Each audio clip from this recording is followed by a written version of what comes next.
English is very common in India. I think they consider it one of their national languages, and most people in India speak 3 or 4 languages, actually, English being one of them.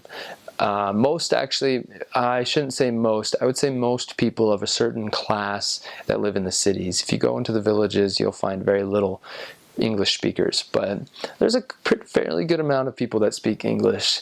That being said, if there were to change and to say that the missionaries could now speak Telugu or Hindi or Tamil, it'd be incredible. We considered it a few times, just a what if as missionaries, and it'd be incredible the amount of people you'd begin to teach, because you do have to be selective in the people that you teach, because you're looking for English speakers, since obviously that's the only way you can communicate with them.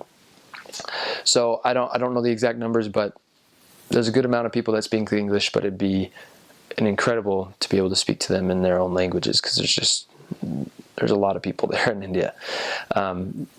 For speaking in English, they have a heavy influence of the British influence is strong in India, and so they'll say things like lorry for a truck. I don't know if I ran into a whole lot of other things. They say proper a lot, and from people I know who are British, they also say proper. So it's like you have to do this in a proper way, and so that's how they use that kind of vernacular more. The emphasis is on different syllables for them. For instance, for a long time, I had no idea what people were saying when they said "devil up." I hear it a lot in church, actually, over the pulpit. It's like, we need to devil up. We need to devil up. And I didn't know. I was like, we need to devil up? That seems not like a good idea. And then eventually I figured out it's develop, devil up. Anyway, so there's things like that. Proper is very common. Devil up, I heard that all the time. One thing they say it a lot is just means, like MEANS, means, and that means, what does it mean? Or it's just everyone says it. It became almost like an inside joke. We'd all, as missionaries, we use your hand like this, and that means you're asking a question. You say means, and obviously they'd know what you're talking about.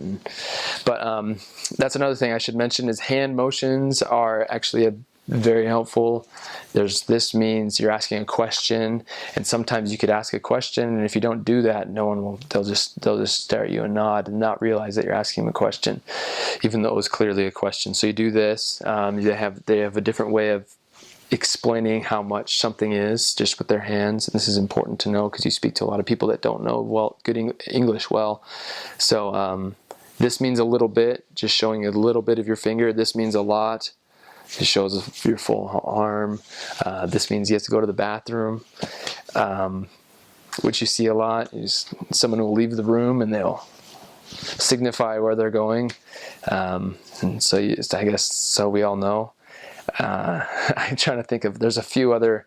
Obviously, the head bobble is a part of the language. It's a communication tool, and it's saying like I understand or okay or I agree with you, and so all the mission you learn that you head bobble a lot. Even as you talk, it's almost like a way that are we all on the same page right now, and head bobbling, and the whole room will be head bobbling, and including the missionaries, and so that means we're all hopefully on the same page right now. So and other than that, do realize I got there and I thought, okay, this is an English speaking mission, I'll be okay. And about a week, 2, 3, 4 weeks before I really grasped the English language of India, because it was a little bit difficult I didn't understand most of the things that were going on for the first week, even though it was an English speaking mission. So I'd be aware of that. Indian accent, see what they would say. Yeah, a lot of little kids will come to you. How are you? How are you? Let's see. I want to try and think of a typical phrase that they would tell us, or that they would say. what is your name? Like, what is your name would be, you hear that all the time, little kids, what is your name? What is your name? Another phrase that just demonstrates some accents, like, hello brother, how are you? You finished your dinner yet? Things like that.